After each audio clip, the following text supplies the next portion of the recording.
Hi, I'm Storm. And I'm Mike. And we are from Advanced Group. What are we talking about today, Storm? Today we are talking about all these different earplugs that we have. Yep. We'll start with this orange set here. Yep. And we'll have a look. So these are like are these kind of like a standard earplug?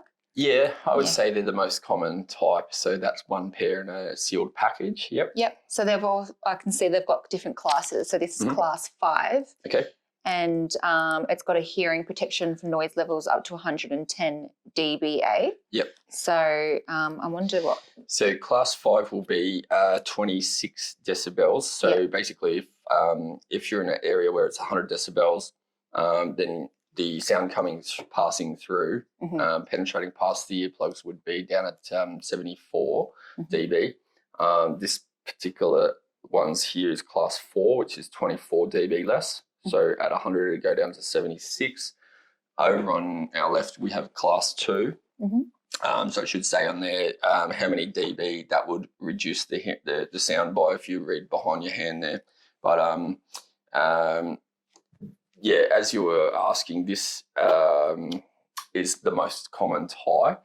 Now you can get them either in the packets, and this particular one's got 200 pairs, or you can get them if you don't want them in the packet. If you want to use, say, a dispenser like this, you could use that, but we'll talk about that a bit later because I'd say the majority of people would want them something like this, individually packed. This is like a handy box as well because you can pull out the front. It sort of flips and folds down so that you can just reach in and grab a packet at a time if you wanted them at your entry of your facility. So they do come individually as well? If they're individually, it's more for something like this, which holds 500 pairs. So they're obviously disposable. Because they come in a packet. Yep. And are they made out of just foam? Yep. So it's a polyurethane foam, these particular ones.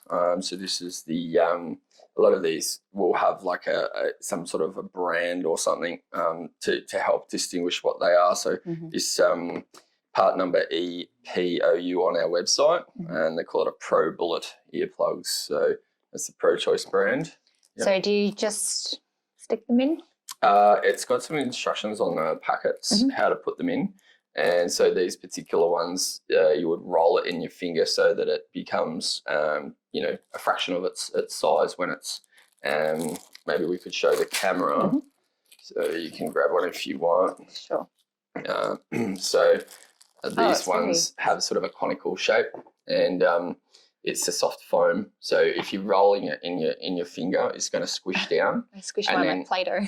Yeah, and then if you put it into your ear, and then over a short amount of time, it will return to its normal shape and sort of fill the gap in the ear there, so that the noise obviously doesn't have much area to go past and around the edges of the foam. Yep. So they're a very common type.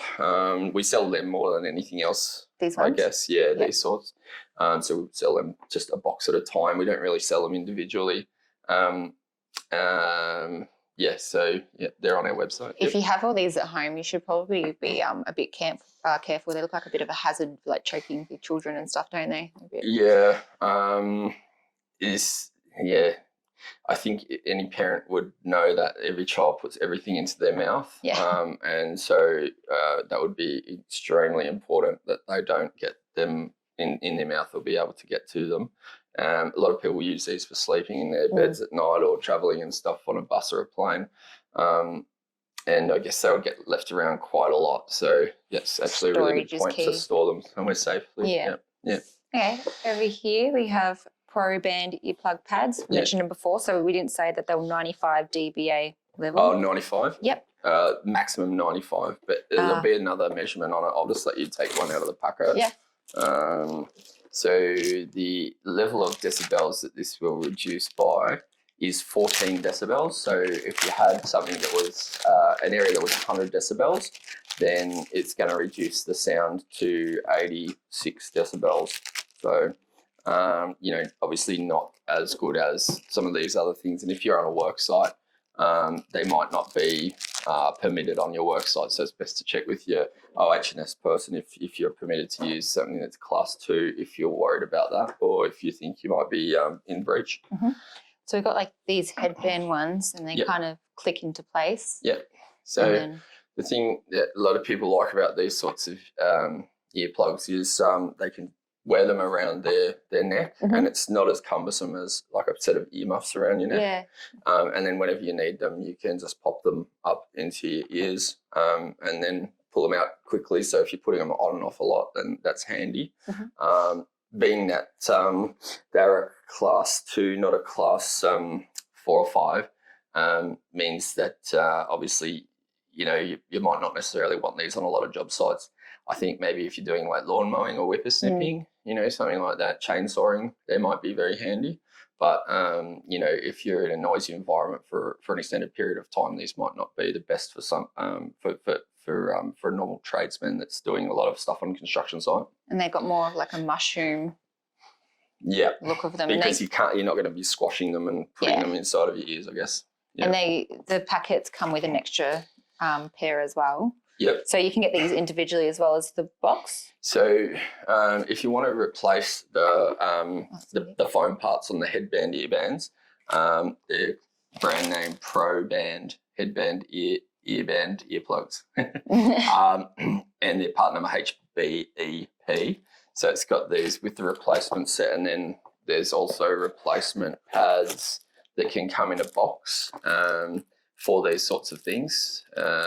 This is part number HBEPAR. This is a class 4, and they're a class 2. So that's interesting because I'm pretty sure they are for these headbands. I'll have to double check that, but that's interesting. I didn't know that. Are they a bit bigger or anything? It's different colour. Different shape, different colour. Yeah. So I just have to check what it's compatible with. This HBEPAR is this part number actually, and it's compatible with HBEPA. Was that HBEP? That's HBEP. So obviously there's different sorts of the earplugs, headband earplugs.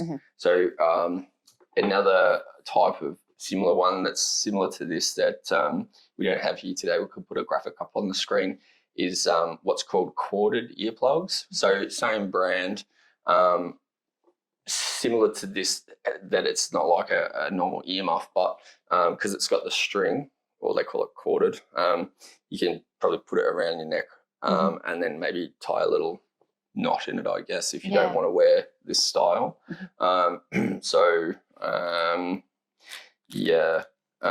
Do we mention what sound levels that can? So level 4 was 24 decibels less. Yeah. And we said class the part 4, numbers of these two. What was the part number on this one? HBEP. Yeah. Oh. Yeah. So I'll give you that for a second. So the final ones that we stock and sell, also I don't have the refill in front of me, but this particular dispenser would be for someone that goes through a lot, like an industry where they're going through a lot. Perhaps you got a lot of visitors coming to your site, and instead of giving them earmuffs, you could give them plugs, something like that. I don't know if everyone would.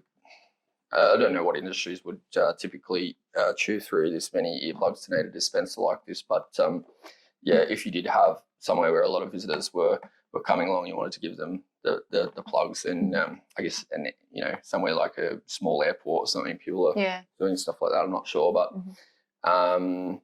you can get them without the packets, without the packaging. So you would fill this container and then probably do it this way so you don't spill any. Connect it up. It's a little bit awkward on camera, but we'll take my word for it. Then on the side here, we've got some things that we can rotate in the holes. We'll dispense them, and then there's